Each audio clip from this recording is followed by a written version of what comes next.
Hello दोस्तों, आज हम लोग UP TET, super TET, C TET के बारे में जो सबसे महत्वपूर्ण हिंदी का लेसन है, हिंदी वर्णमाला, उसको पढ़ने वाले हैं। तो आइए शुरुआत करते हैं। हिंदी वर्णमाला। हिंदी भाषा का जन्म संस्कृत भाषा से हुआ है। हिंदी को नागरी या देवनागरी के नाम से भी जाना जाता है। हिंदी भाषा संस्कृत भाषा के भाष्य धातु से बना हुआ है, जिसका अर्थ होता है बोलना। मतलब भाष्य का अर्थ क्या होता है? बोलना। भाषा की सबसे छोटी इकाई क्या होती है? वर्ण होती है। भाषा की सबसे छोटी इकाई क्या होती है? वर्ण। भाषा की सबसे छोटी इकाई वर्ण है, जिसे लिखित रूप अक्षर या वर्ण होता है। ध्वनियों को व्यक्त करने वाले ये लिपि चिन्ह ही वर्ण कहलाते हैं। वर्ण भाषिक ध्वनियों के लिखित रूप होते हैं। हिंदी में इन वर्णों को अक्षर भी कहा जाता है। अक्षर, अक्षर जिसका खंडन न किया जा सके, मतलब जिसे तोड़ा मरोड़ा ना जा सके, उसे क्या कहते हैं? अक्षर कहते हैं। वर्ण अनेकार्थी शब्द है, जिसका अर्थ है अक्षर, रंग, भेद, जाति, शब्द, सोना, रूप, ये सारी चीज़ें वर्ण कही जाती हैं। वर्णमाला, वर्णों के व्यवस्थित समूह को वर्णमाला कहते हैं। वर्णों के व्यवस्थित समूह को वर्णमाला कहते हैं।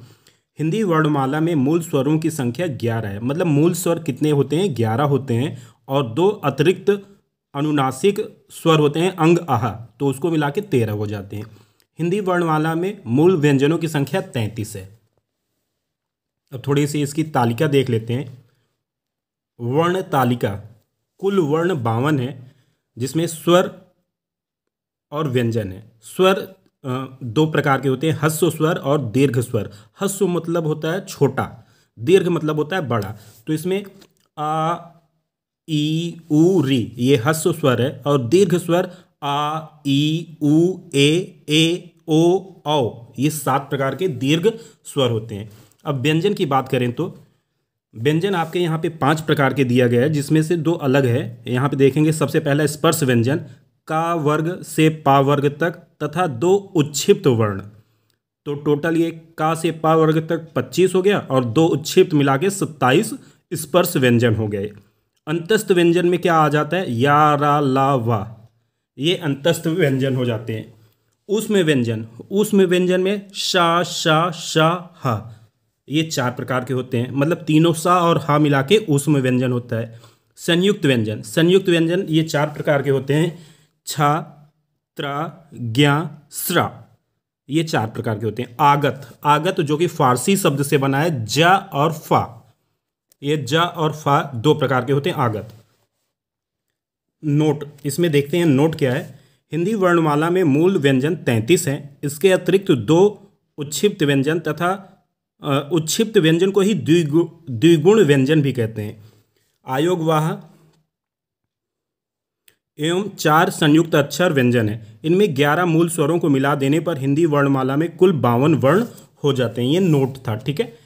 अब इसके बाद हम देखते हैं कुल स्वर।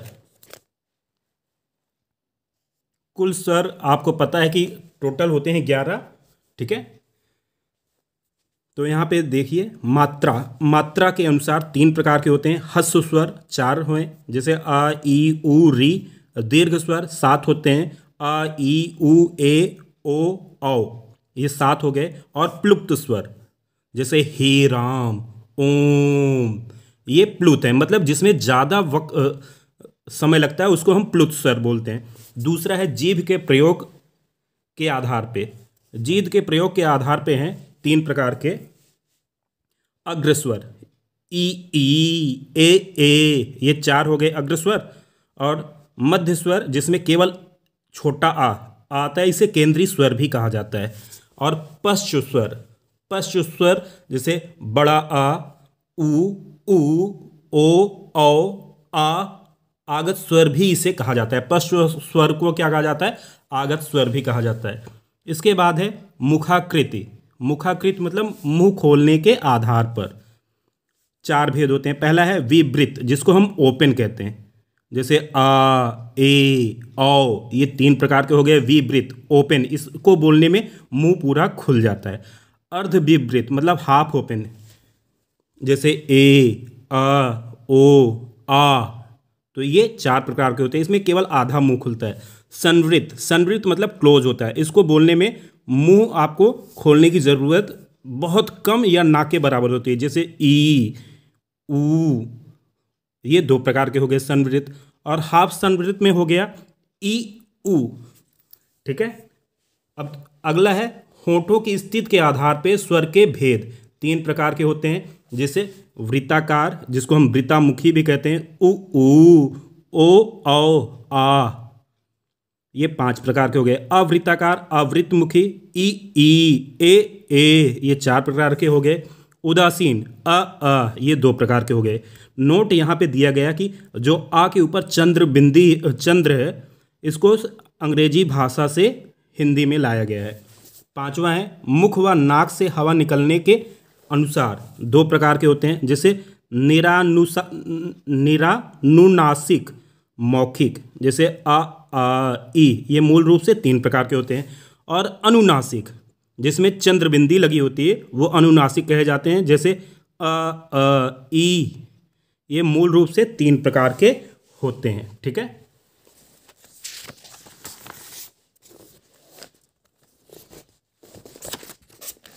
अब स्वरों का वर्गीकरण है यहाँ पे। स्वर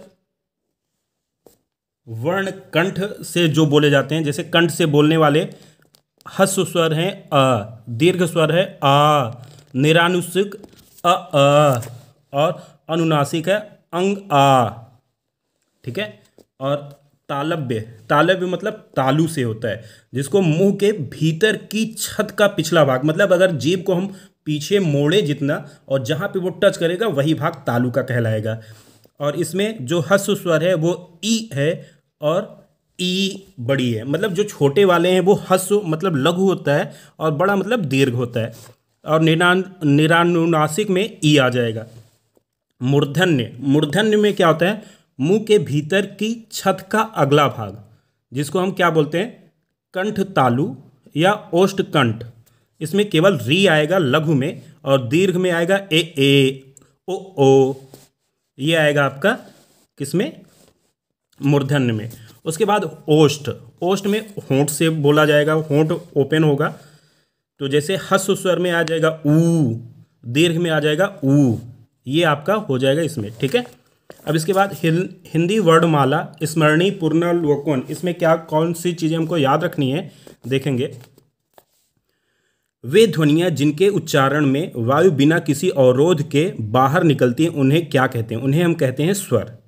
जिन स्वरों के उच्चारण में अधिक समय लगता है उन्हें दीर्घ स्वर कहते हैं। जिन स्वरों के उच्चारण में कम समय लगता है उन्हें ह्रस्व स्वर कहते हैं। ह्रस्व स्वर चार प्रकार के होते हैं, जैसे अ, ई, उ, री, ये छोटे वाले होते हैं। दीर्घ में बड़े वाले रहते हैं, ये 7 है, आ, ई, उ, ए, ओ, औ, ये 7 प्रकार के हो गए। मूल स्वर अ, ई, उ, री, ये 4 हो गए। आगत स्वर केवल अंग, जो अंग्रेजी भाषा से लिया गया। अग्र स्वर ई, ए, ये भी 4 प्रकार के हो गए। मध्य स्वर में केवल आ गया छोटा वाला। पश्च स्वर आ, उ, ओ, औ, अंग, कुल 6 प्रकार के होते हैं पश्च स्वर। संवृत स्वर ये ई, उ। अर्धसंवृत स्वर ई, उ। विवृत स्वर आ, ए, औ। अर्धविवृत स्वर आ, ए, ओ, अंग। वृत्ताकार वृत्तामुखी स्वर उ, ओ, औ, अंग। अवृत्ताकार अवृतमुखी स्वर ई, ए, ये अवृत्ताकार अर्ध अवृतमुखी स्वर हैं। उदासीन स्वर में आ जाता है आ। निरानुनासिक स्वर आ, ई।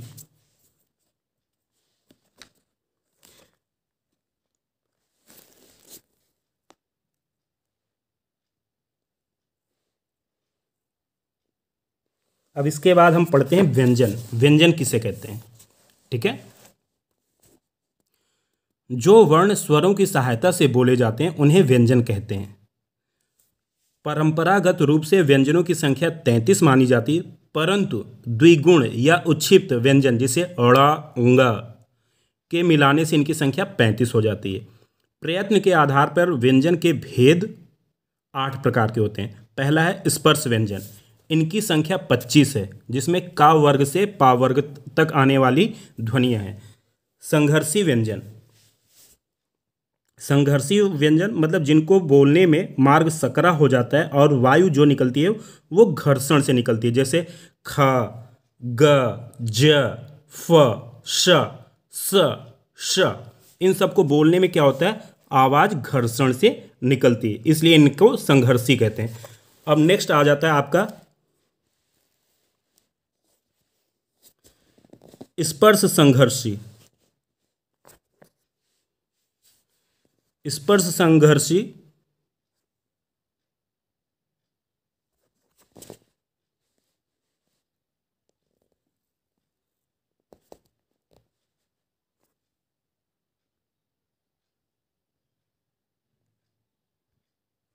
स्पर्श संघर्षी जिनके उच्चारण से पहले फिर घर्षण की स्थिति हो, जैसे च, छ, ज, झ, ये स्पर्श संघर्षी ध्वनियाँ कहलाएंगी, व्यंजन है। ठीक है। अब नासिक के, नासिक के मतलब नाक का उपयोग होगा, जैसे अंगा, इया, अणा, न, म, इनको हम नासिक के व्यंजन कहेंगे। पार्श्विक वर्ण, पार्श्विक वर्ण जिनके उच्चारण में जीभ का अगला भाग ऊपर वाले मसूड़ों को छूता है, जैसे ला, ला बोलने में आप इसको चेक कर सकते हैं, इसको पार्श्विक वर्ण कहेंगे। लुंठित या प्रकंपित, ये केवल एक है जिसमें कंपन होता है, जैसे रा, रा बोलने में कंपन होता है, इसलिए इसको लुंठित या प्रकंपित कहा जाता है। अगला है उच्छिप्त या द्विगुण वर्ण, जिनके उच्चारण में जीभ की नोक के झटके से तालु को छूकर वापस आ जाती है, उसे हम क्या कहते हैं, द्विगुण वर्ण या उच्छिप्त वर्ण कहते हैं, जैसे अंगा और ढक्कन, ढा। उसके बाद अर्धस्वर, अर्धस्वर जिन वर्णों का उच्चारण अवरोध के आधार पर स्वर व व्यंजनों के बीच का होता है, जैसे या, वा। उच्चारण के आधार पर व्यंजन के भेद, 9 भेद होते हैं। पहला है स्वर यंत्रमुखी, जिन व्यंजनों का उच्चारण स्वर मुख से हो, जैसे हा। जिह्वा मूल, जैसे जिह्वा मूल मतलब जीभ के मूल भाग से होता है, मतलब जीभ के किनारे से होता है, जैसे क, ख, ग। कंठ, जिनका उच्चारण कंठ से होता है, जैसे का वर्ग ध्वनियाँ, का, ख, ग, घ, अंगा, ये कंठ से होगा। तालव्य, तालव्य मतलब जिनका उच्चारण जीभ की नोक व अग्रभाग के द्वारा कठोर तालु को स्पर्श करता है, मतलब तालु से होता है, जैसे चा वर्ग, चा, छा, झा, झा, इया और सा, या, ये तालव्य में आएगा। मूर्धन्य या मूर्धा, जिनका उच्चारण मूर्धा से होता है, जिनका उच्चारण कहाँ से होता है, मूर्धा से होता है।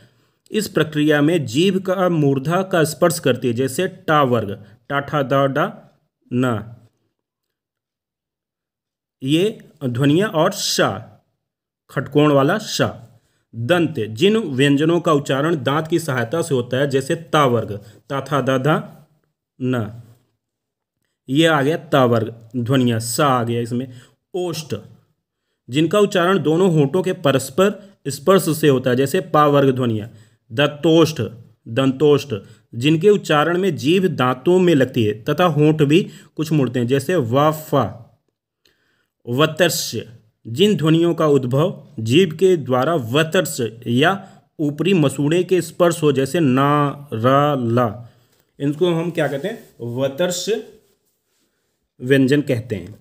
अब स्वर ध्वनियों में उत्पन्न कंपन के आधार पर भेद, 2 भेद होते हैं। पहला है अघोष वर्ण, जिनके उच्चारण समय स्वर तंत्रियों में कंपन न हो, प्रत्येक वर्ग की प्रथम 2 ध्वनियाँ अघोष होती हैं, जैसे पहला और दूसरा, तो इसको हम का, खा, चा, छा, टा, ठा, ये सारे कौन से व्यंजन होंगे, अघोष होंगे।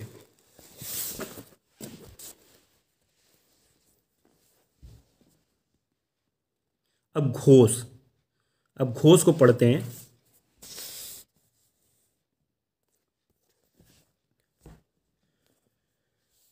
जिन ध्वनियों के उच्चारण समय स्वर तंत्रियों में कंपन हो, प्रत्येक वर्ग की अंतिम 3 ध्वनियाँ घोष सघोष होती हैं।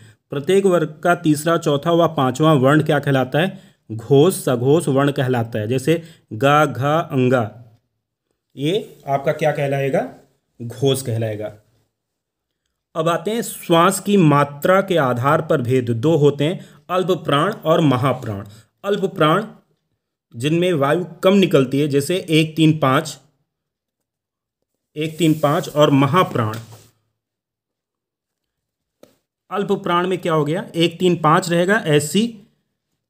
ऐसी ध्वनियां हा रहित होती हैं। प्रत्येक वर्ग की पहली, तीसरी व पांचवी ध्वनियां अल्प प्राण होती हैं। उसके बाद महाप्राण, जिनके उच्चारण में वायु अपेक्षाकृत अधिक निकलती है, ऐसी ध्वनियां हा युक्त होती हैं। प्रत्येक वर्ग की दूसरी व चौथी ध्वनियां महाप्राण होती हैं। जैसे ख घ छ झ, ये क्या कहलाती हैं? महाप्राण कहलाती हैं। अब थोड़ा सा इसमें से ध्यान से देखेंगे हम लोग। कंठ तालव्य, कंठ, कंठ से बोलने वाले में अघोष आ जाएगा। एक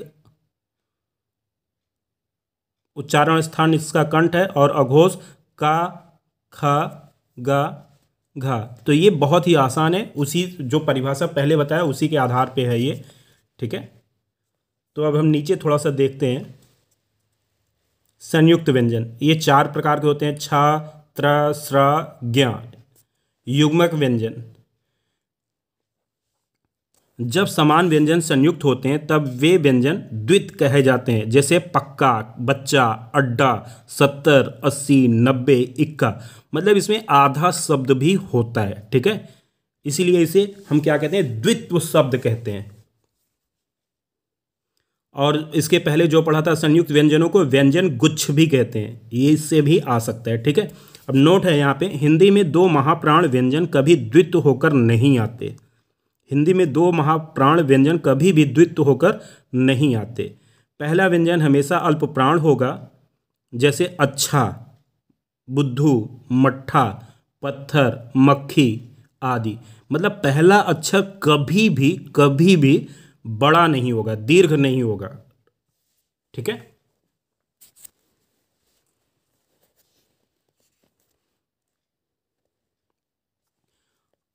अंगा, इसमें अनुस्वार का बिंदु आ अक्षर का सहारा लिए हुए है। आहा, विसर्ग, दोनों बिंदु आ अक्षर का सहारा लिए हुए हैं। अनुस्वार, इनका उच्चारण करते समय वायु केवल नाक से निकलती है, जैसे रंक, पंख, शंख। अनुनासिक, इनका उच्चारण मुख और नासिक दोनों से मिलकर निकलता है, जैसे हंसना, पाँच आदि। अब इसमें जो इंपॉर्टेंट है, स्मरणीय तथ्य हैं, वो कौन कौन से हैं? जैसे आगत व्यंजनों की संख्या 2 है, संयुक्त व्यंजनों की संख्या 4 है। क वर्ग ध्वनियाँ का, खा, गा, घा, अंगा।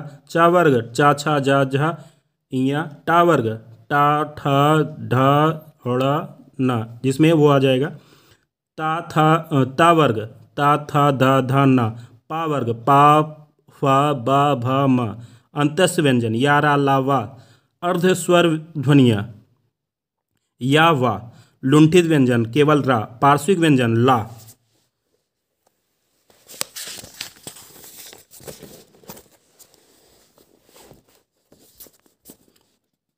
ऊष्म व्यंजन शा, शा, ह। उच्छिप्त व्यंजन डा, ढक्कन वाला ढा। उच्छिप्त व्यंजन ये हो गया। तालव्य चा, छा, जा, झा, इया, शा और या।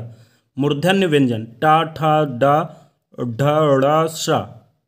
दंत व्यंजन ता, था, दा, धा, ना। ओष्ठ व्यंजन पा, फा, वा, भा, मा, मतलब पा वर्ग पूरा आएगा। और दंत्योष्ठ व्यंजन केवल वा। स्वर यांत्रीय व्यंजन हा। नासिक व्यंजन ङ, ञ, ड़, न, म। कंठ व्यंजन का, खा, गा, घा, अंगा। अघोष व्यंजन प्रत्येक वर्ग के प्रथम और द्वितीय वर्ण तथा फा, शा, शा, शा, ये अघोष व्यंजन रहेंगे। इसके बाद है आपका घोष व्यंजन।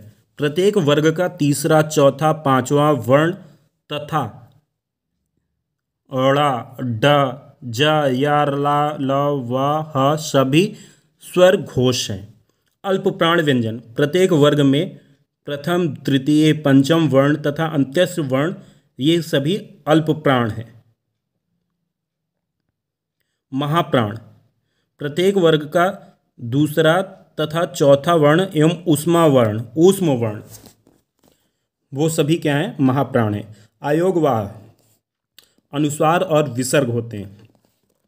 आगत गृहीत ध्वनियाँ का, स्पर्शी, का वर्ग, खा, गा, जा, फा, उसमें संघर्षी हैं। हिंदी की लेखन व्यवस्था वर्तनी, वर्तनी को मुख्यतः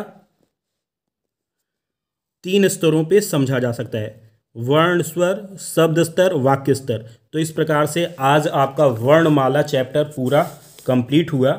अब अगले भाग में मिलते हैं, तब तक के लिए धन्यवाद।